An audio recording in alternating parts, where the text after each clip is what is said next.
Thanks for tuning in to the Children of Our Lady podcast, brought to you by the Catholic Family Podcast. You're listening to Reflections on the Seven Sorrows of Mary, taken from the Glories of Mary by St. Alphonsus Liguori.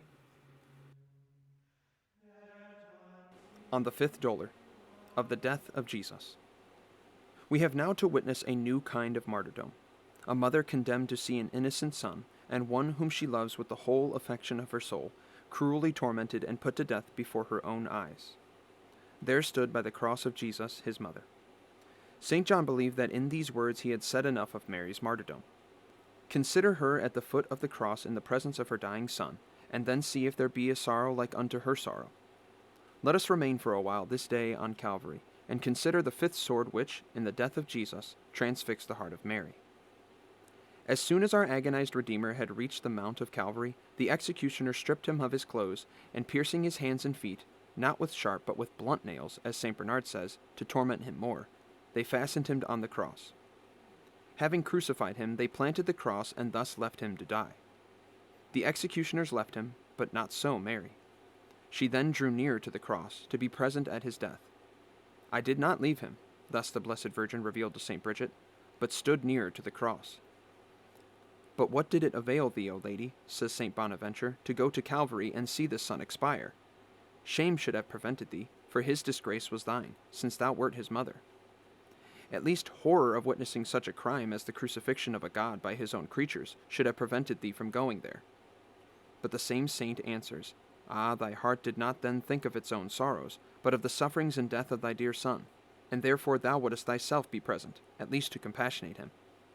Ah, true mother, says the Abbot William, most loving mother, whom not even the fear of death could separate from thy beloved Son. But, O God, what a cruel sight it was there to behold this Son in agony on the cross, and at its foot this mother in agony, suffering all the torments endured by her Son. Listen to the words in which Mary revealed to St. Bridget the sorrowful state in which she saw her dying Son on the cross. My dear Jesus was breathless, exhausted, and in his last agony on the cross. His eyes were sunk, half closed and lifeless, his lips hanging, and his mouth open, his cheeks hollow and drawn in, his face elongated, his nose sharp, his countenance sad.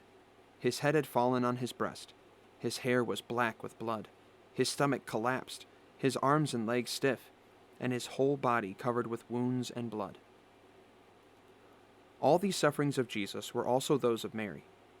Every torture inflicted on the body of Jesus, says St. Jerome, was a wound in the heart of the mother. Whoever then was present on the Mount of Calvary, says St. John Chrysostom, might see two altars on which two great sacrifices were consummated, the one in the body of Jesus, the other in the heart of Mary.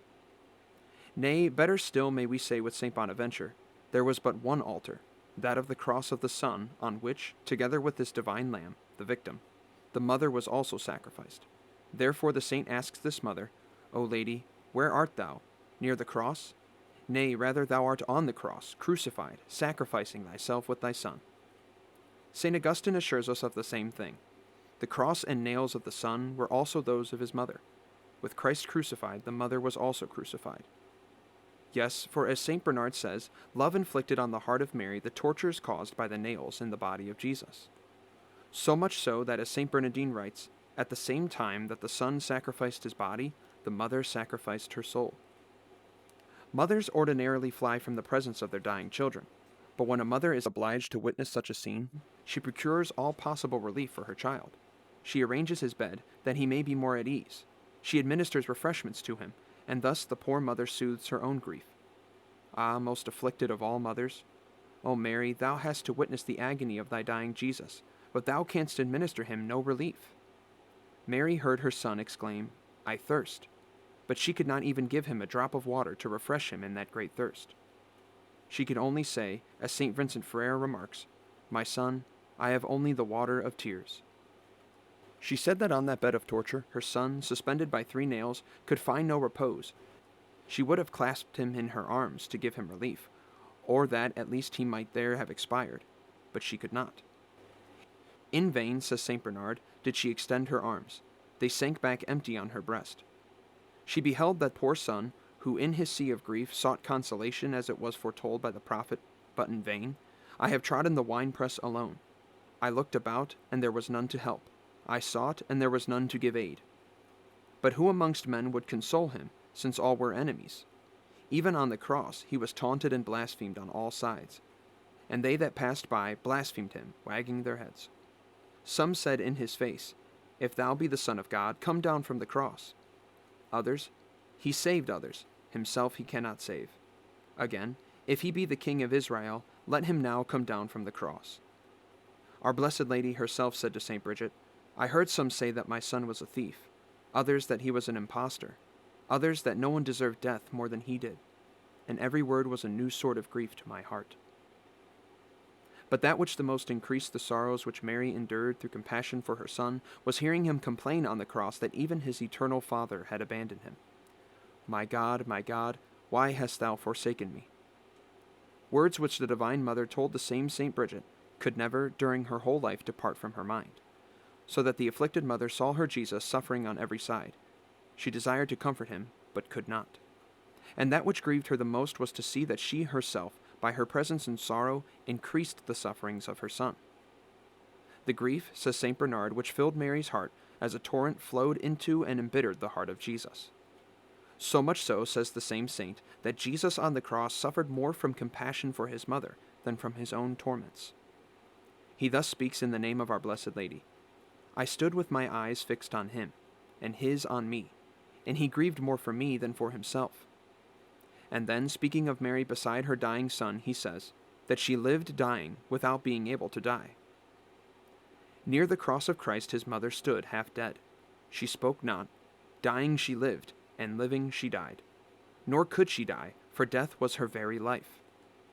Pacino writes that Jesus Christ himself one day, speaking to Blessed Baptista Verani of Camerino, assured her that when on the cross, so great was his affliction at seeing his mother at his feet in such bitter anguish, that compassion for her caused him to die without consolation.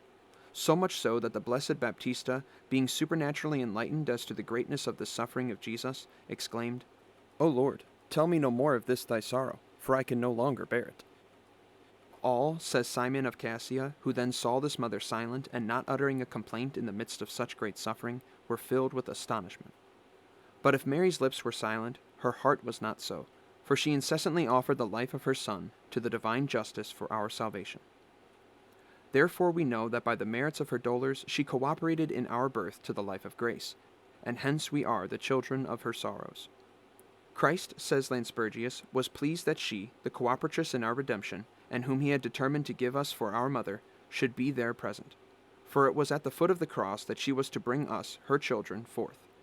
If any consolation entered that sea of bitterness, the heart of Mary, the only one was this, that she knew that by her sorrows she was leading us to eternal salvation, as Jesus himself revealed to St. Bridget. My mother Mary, on account of her compassion and love, was made the mother of all in heaven and on earth. And indeed these were the last words with which Jesus bid her farewell before his death. This was his last recommendation, leaving us to her for her children in the person of St. John. Woman, behold thy son. From that time Mary began to perform this good office of a mother for us, for St. Peter Damian attests that by the prayers of Mary who stood between the cross of the good thief and that of her son, the thief was converted and saved, and thereby she repaid a former service. For, as other authors also relate, this thief had been kind to Jesus and Mary on their journey to Egypt, and this same office the Blessed Virgin has ever continued, and still continues to perform. Example. A young man in Perugia promised the devil that if he would enable him to attain a sinful object he had in view, he would give him his soul, and he gave him a written contract to this effect, signed in his own blood. When the crime had been committed, the devil demanded the performance of the promise, and for this purpose led him to the brink of a well, at the same time threatening that if he did not throw himself in, he would drag him, body and soul, to hell. The wretched youth, thinking that it would be impossible to escape from his hands, got on the little parapet to cast himself in. But terrified at the idea of death, he told the devil that he had not the courage to take the leap, but that if he was determined on his death, he must push him in. The young man wore a scapular of the dolors of Mary. The devil therefore said, Take off that scapular, and then I will push thee in. But the youth, discovering in the scapular the protection still vouchsafed to him by the Divine Mother, refused to do so, and at length, after much altercation, the devil, filled with confusion, departed, and the sinner, grateful to his sorrowful mother, went to thank her, and, penitent for his sins, presented as a votive offering to her altar in the church of Santa Maria la Nuova in Perugia, a picture of what had taken place. Prayer. Ah, Mother, the most sorrowful of all mothers, thy son is then dead, that son so amiable, and who loved thee so much. Weep then, for thou hast reason to weep. Who can ever console thee? The thought alone, that Jesus by his death conquered hell, opened heaven until then closed to men, and gained so many souls, can console thee. From that throne of the cross he will reign in so many hearts, which, conquered by his love, will serve him with love. Disdain not, in the meantime, O my mother, to keep me near thee, to weep with thee, since I have so much reason to weep for the crimes by which I have offended him. Ah, Mother of mercy, I hope, first, through the death of my Redeemer, and then through thy sorrows, to obtain pardon and eternal salvation. Amen. Mother of love, of sorrow, and of mercy, pray for us. O quam tristis et